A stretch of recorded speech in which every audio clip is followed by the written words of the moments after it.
বন্ধুরা এবারে আমি সব কিছু মাখাবো পকোড়াটার উপরে। এই যে দেখো, এই যে এটা আদা দিচ্ছি। আমার কম তো, আমি কম কমই করি, আমার ছোট দোকান, আমি কম কম করে করি। আর এই যে দেখো রসুন আমি দিই, কে দেয় না দেয় আমি জানি না, রসুন আদা দেয় না দেয় আমি জানি না, আমি আমার মতন করে করি। আচ্ছা, এই যে দেখো একটু কালারটা মিশিয়ে নিচ্ছি পরিমাণ মতন, তুমি যতটা করবে ততটা। আর এই যে দেখো বেকিং পাউডার, তো এটা দেবে, পকোড়াটা ভালো হবে, খেতে ভালো লাগবে, মুচমুচে হবে।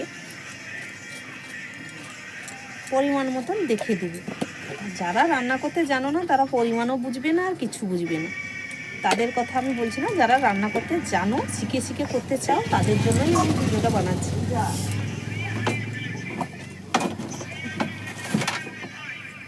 এই যে দেখো ডিমটা দিয়ে দিচ্ছি।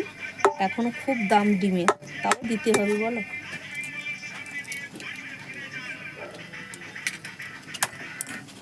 অল্পটুকু চিনি দিয়ে দিলাম, একটু মিষ্টি মিষ্টি লাগবে, খেতে স্বাদ লাগবে না।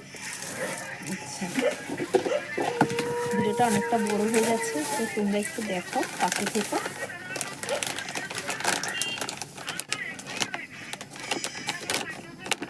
এই যে দেখো, এটা কর্নফ্লাওয়ার দিয়ে করতে হয়, বেসন দিয়ে করলে পকোড়া হয় না। আচ্ছা, বাড়িতে যারা বানাতে চাও আর যারা দোকানে বানাও তারা তো সবই জানো, আর আমার কথা শুনে তোমাদের লাভ নেই। যারা জানে না, নতুন নতুন শিখতে চাইছে, তাদের জন্য। যারা রান্না বান্না করে না তারা একটুও এগুলো বুঝবে না। যারা রান্না বান্না করে পরিমাণ মতন, আঞ্জার মতন, তারা বুঝে নেবে। কেউ আর একটু ময়দা দিতে হবে, কর্নফ্লাওয়ারটা বেশি দিতে হবে, ময়দা তার থেকে একটু কম দিতে হবে। আমি কারোর কাছ থেকে কিন্তু শিখিনি, আমি এরম দেখে দেখে কিন্তু শিখেছি, এবার নিজের আন্দাজ মতন করে কাজ করেছি।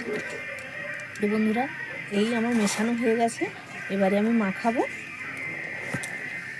আমার সব কিছু দেওয়া হয়ে গেছে, লবণটা আগে থেকে দিয়েছি, এখন একটুখানি দিলে চলে, না দিলেও চলে।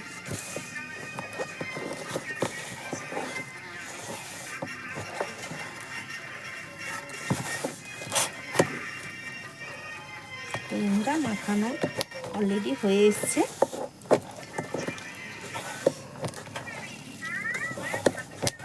দেখেছো, এরই মধ্যে জল জল হয়ে গেছে, আরও একটু কর্নফ্লাওয়ার লাগবে এতে। এই আমার হয়ে গেল। এবারে তোমরা দেখে দেখে একটু কর্নফ্লাওয়ার দিয়ে দেবে, আর এই মাংসটা এর ভেতরে ঢুকাবে, ঢুকিয়ে গোল গোল করে, কেউ ছোট ছোট করতে পারো ঘরের মতন, কেউ বড় বড় করতে পারো। তো আমার এই পর্যন্ত। টাটা বন্ধুরা, ভিডিওটা ভালো লাগলে একটু কমেন্ট করো।